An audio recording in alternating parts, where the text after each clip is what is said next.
Good morning. I share my experiences of the flood relief work we did in the state of Jammu and Kashmir and Srinagar in September 2014, to be very specific. I support and guide the operations of SOS Children's Villages India and northern part of India. I am stationed at New Delhi, and on 6 September 2014, I have been asked to be prepared for the eventuality. By the time the 1 week flood, non-stop rains have started showing their impact in the whole town of Srinagar. Communications are cut, mobility is gone, there's utter chaos. And in that frame of mind, the Srinagar airport was cut off. Roads were blocked because due to the incessant rains, landslides took place. The highway from Jammu to Srinagar got cut off. And all of us sitting in Delhi didn't have anything else that we could do apart from raising our hands and praying to the Almighty and waiting for the weather to open up so that at least we could land in Srinagar. I landed in Srinagar.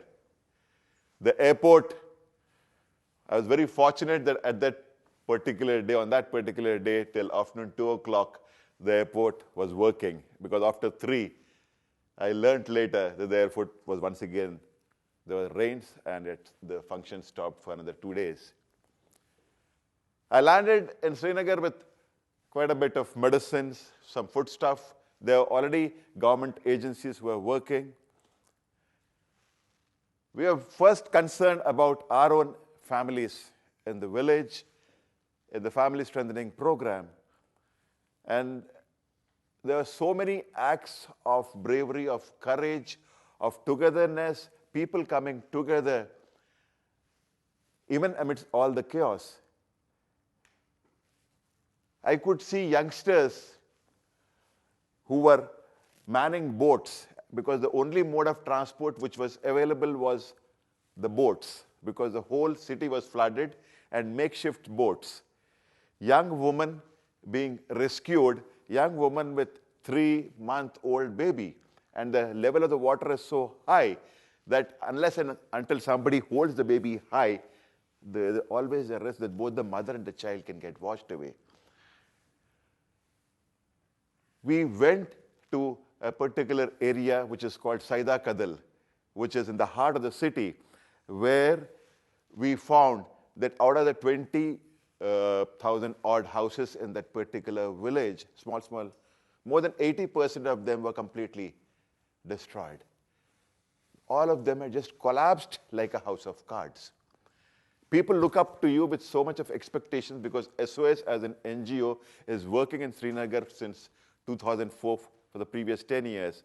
And when people in the area came to know that SOS people are coming, they have a lot of expectations. But then you have your own constraints. And where do you begin? The $1,000,000 question is, where do you begin? Because everything is needed. And whatever we had taken, the little amount of material did not even suffice for a few hundred families. Then we started networking with other like-minded partners. And before 72 hours, we had 3 programs, 3 interventions in place. One was our single most point of concern in any place, the center of our work are our children. We had created the first childcare space within a span of 72 hours. This was apart from distribution of relief material. And we were having children coming to our center, which was run with the help of local people. Because as you can understand, in times of disaster, all schools, all routines, everything gets affected. And children are at the greatest risk of being exploited, of being trafficked. So morning, 9 o'clock till evening, 4:30 daily, the center used to open. We used to be there, and the children used to get a healthy meal, access to play therapy, other means of engaging the children. And we were also concerned because most of the buildings there were all at the risk of either collapsing or have already collapsed due to the rain. And with great difficulty, when we did find a house, about 5,000 square feet in area, we started the program. Then what do? People have lost their livelihoods overnight. And when you are doing a disaster management program, you cannot say this is an SOS beneficiary, this is not an SOS beneficiary. A person is a person, a child is a child, a woman is a woman. And if they need our help, we have to reach out to them.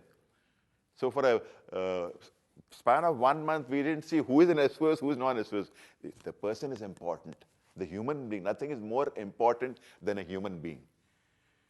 It was only after 1 month, then we started really focusing on our group and also doing interventions for the other groups. The program of the SOS Children's Villages carried on till February end this year.